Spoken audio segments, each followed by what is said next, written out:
A historic and record night in the WNBA. Caitlin Clark now holds a new notch in the history books, in the history of the W. 19 assists last night for the Indiana Fever against the Dallas Wings, the most we have ever seen in a single game in the history of the WNBA. Courtney Vandersloot held the old record. She now plays, of course, for the New York Liberty, but back in her days with the Chicago Sky, had 18 dimes against Indiana back during the 2020 campaign. Caitlin Clark, a new record, 19 assists, just 26 games into her WNBA career.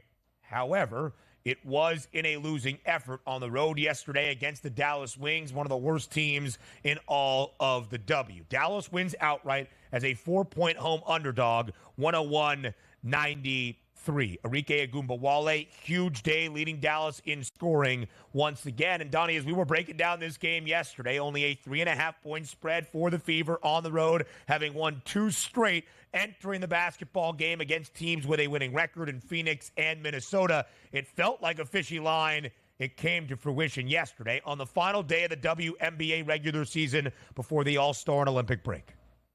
It's crazy, too, because if you would have told me before the game we're going to get a 24-19 effort out of Caitlin Clark, that should be an easy win going away. Might even be an easy win going away against some of the better teams in the WNBA, let alone a team that entered into the equation at 5-19. But sometimes the focus might just be on the weekend as opposed to during the weekday game that you had. That's a bad effort. 101-93, awesome for Caitlin Clark. Yeah. Fantastic to go up there and say, you know what, nobody's ever done this before. You love to see those stats pile up, but that's one of those where if you would have asked her, hey, I'd rather have 5 assists than us pick up the victory there. That's a bad loss, which again, every win at that level for the Fever is going to keep them in that playoff race. You're supposed to beat the Wings. That's a loss against the field right there, if we're using golf terms.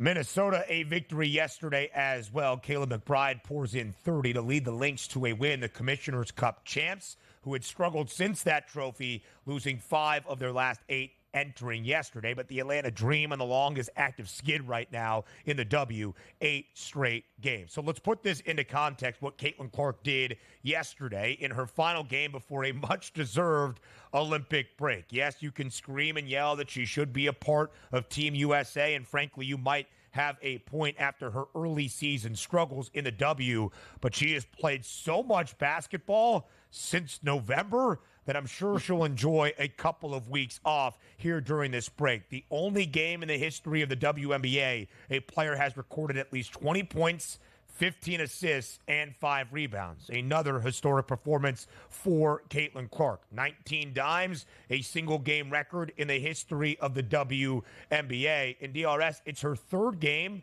of 20 points in 13 assists this season, really coming in the last 2.5 weeks. That's 3 career games for Caitlin Clark in only 26 that she has had at least 20 points and 13 assists. That's the most a single player has had in her career in the history in the WNBA, and she's done it in only 26 games.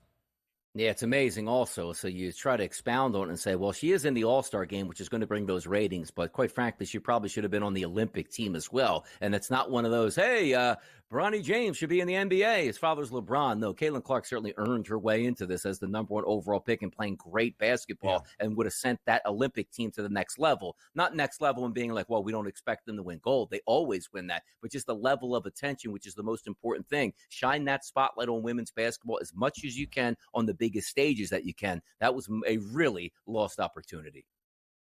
So still, we will get to see her on display on Saturday night in Phoenix in the All-Star game, but not in the 3-point contest. I don't know how that decision was made. It's Team USA versus Team WNBA All-Stars in that All-Star game on Saturday night. Team USA, a 4.5-point favorite. They're coached by Cheryl Reeve, the head coach of the Minnesota Lynx. Team WNBA All-Stars, coached by Cheryl Miller, one of the most historic women's basketball players of all time. Only a 4.5-point spread, Donnie, for the Americans, who are such a hefty favorite to win the gold medal in Paris. That seems a little bit fishy as well. I think Team WNBA All-Stars going to give the Americans a run for their money. By the way, why is she not in the 3-point contest though? Is it because the Lynx coach didn't want the distractions at the All-Star game? Like, why wouldn't she be in that? Like, she's one of the best 3-point shooters and longest distance 3-point shooters we've ever seen in the women's game, and she's not in that. It's crazy, man. It really is. Seems like a miss once again. Hour 3 on the other side of the break here on the Early Line.